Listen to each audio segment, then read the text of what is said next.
बातमी मुंबईतून. मुंबई महापालिकेने नवीन वाहन खरेदी प्रकरणाचा आता मुद्दा हा समोर आलेला आणि नवीन वाहन खरेदीच्या प्रस्तावाचा अतिरिक्त भार पडणार नसल्याचा दावा प्रशासकीय अधिकाऱ्यांकडून करण्यात आलाय. त्याचबरोबर सध्या वापरात असलेली वाहनं विभागीय आणि इतर अधिकाऱ्यांच्या वापरासाठी देण्यात येत आहेत. त्यामुळे जुन्या वाहनांचा पुनर्वापर होईल आणि नवीन वाहनांची गरज भागवता येईल असा दावा प्रशासनाकडून केला जातोय. प्रशासनाने आयुक्तांकडे पाठवलेल्या प्रस्तावात सभागृह नेते, विरोधी पक्षनेते तसंच विविध समित्यांच्या अध्यक्षांसाठी नव्या वाहनांची तरतूद करण्यात आल्याची माहिती आहे.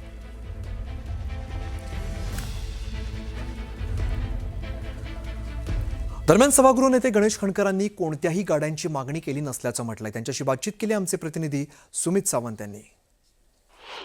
सभागृह नेते गणेश खंडकर आपल्यासोबत सध्या आहेत. सर, आता प्रशासन असं म्हणतंय की जी वाहनं खरेदी करणार आहोत, आम्ही याआधीच वाहनं खरेदी करणार होतो किंवा ती वाहनं आम्ही इतर अधिकाऱ्यांसाठी, पण त्याऐवजी या गाड्या तिथे वळवू आणि मग इथे क्रिस्टा किंवा या इनोवा गाड्या नव्यानं घेऊ.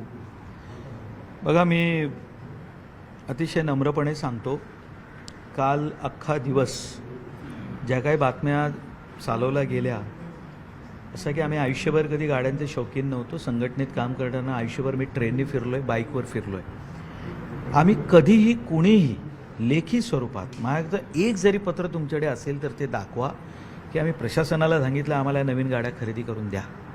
आम्ही कोणीही मागणी केली नव्हती. सर्वात अगोदर जर मागणी कुणी केली असेल तर ती किशोरीताई पेडणेकरांनी आमच्या गटनेत्यांच्या बैठकीत सांगितलं होतं. मी सभागृह नेता म्हणून सगळ्यांच्या वतीने बोलण्याची माझी जबाबदारी आहे. मी ती बोललो आणि काल मीडियाला सुद्धा मी फेस केलं, मी पळालो नाही. दुसरी गोष्ट, आम्ही कुणीही प्रशासनाला सांगितलं नव्हतं की गाड्या द्या.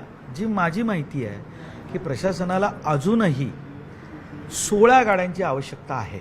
आम्ही कुठलीही गाडी मागितलेली नाही. आम्ही तशी लेखी स्वरूपात मागणी केलेली नाही. केवळ आणि केवळ मागणी करायची आणि असं काही झाल्यानंतर खोटं बोलायचं किशोरीताईसारखं हे आमच्या रक्तात नाही. यापुढं किशोरीताईंनी काहीही मागणी केली तर मी स्पष्टपणे सांगेन की ॲफिडेव्हिटवर लिहून द्या, अन्यथा तुमच्या शब्दावर आमचा विश्वास नाही. दुर्दैवानं गाड्या विकत घेणार या वेटलीजवरती कॉन्ट्रॅक्ट पद्धतीनं महापालिका गाड्या घेत असतं. खरेदी केली जात नाही आणि हे प्रस्ताव प्रशासन आणत असतं, यात आमचा सहभाग नसतो, हे मी स्पष्ट करू इच्छितो. पण आत्ता असा जर प्रस्ताव आला की आयुक्तांनी पाठवला तर मग आपण काय भूमिका संगनमतानं असेल आपली? बघा, असं आहे की मुळात याची मागणी आम्ही केलेली नव्हती. काल ज्या पद्धतीनं या विषयावरती ज्यांना याची पूर्ण माहिती नाही त्यांनी सुद्धा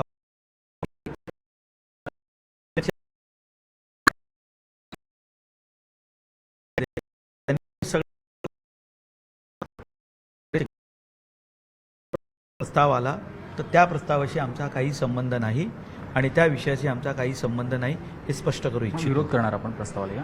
बघा, असं आहे, ते ज्या गाड्या घेत आहेत ते त्यांच्या प्रशासनाचा भाग आहे. आम्हाला या गाड्या मिळाव्यात असा आमचा कधी आग्रह नव्हता ना. आम्ही लिखित स्वरूपात पत्र दिलं होतं. धन्यवाद सर आमच्याशी बोलल्याबद्दल. व्हिडिओ जर्नलिस्ट सुधीर जाधवसह सुमित सावंत, न्यूज 18 मराठी, मुंबई. तर सत्ताधाऱ्यांच्या दबावाला बळी पडून प्रशासनानं निर्णय घेतलाय असं म्हणत मुंबई महापालिकेच्या वाहन खरेदीच्या मुद्द्यावरून किशोरी पेडणेकरांनी निशाणा साधला. त्याचबरोबर प्रशासन वाहनांसाठी बळी पडतंय, आम्हाला कोणतंही वाहन चालतात असं देखील पेडणेकर म्हणाल्यात. यावेळेला बोलताना त्यांनी पेडणेकरांच्या आरोपांना देखील प्रत्युत्तर दिलंय. आपल्यासोबत सध्या विरोधी पक्षनेत्या किशोरी पेडणेकर आहेत. ताई, प्रशासन आता असं म्हणतंय, म्हणजे खासगीत त्यांनी माहिती देताना म्हटलंय की आम्हाला गाड्या घ्यायच्याच होत्या अधिकाऱ्यांसाठी, पण ज्या गाड्या आहेत त्या गाड्या आम्ही दुसरीकडे वळवू आणि इथे नवीन गाड्या, म्हणजे तो कोटा इथे वळवू आणि नवीन गाड्या घेऊ आणि ते बाहेर काढणारच आम्ही, तो प्रस्ताव येणारच असं सांगितलं जात आहे. नाही, मुळामध्ये प्रशासनावरती दाब टाकून पाहिजे ते मिळवायचं असं जर लक्षणं असतील तर मला प्रशासनाला पण विचारायचं, तुम्ही कोडगे झालात का की तुम्ही गाड्या घ्यायच्याच होत्या?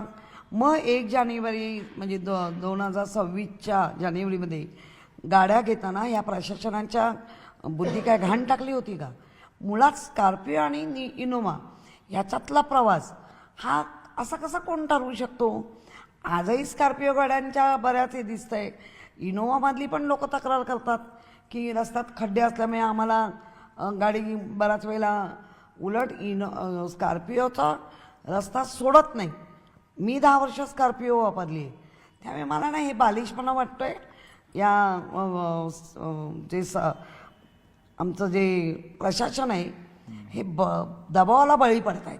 आणि खणकरांनी आत्ता आरोप केलाय, ते म्हणतात की ही मागणी आमची नव्हतीच, आम्ही मागणीच केली नाही, किशोरी पेडणेकरांनी ही मागणी केली. आता चला, असं तुमच्या माध्यमातून मी सांगते, खणकरांचं माझ्यावर खूप असं चांगला आदर आहे, चांगलं म्हणजे एक बहीण भावाचं प्रेम असावं तसं प्रेम आहे.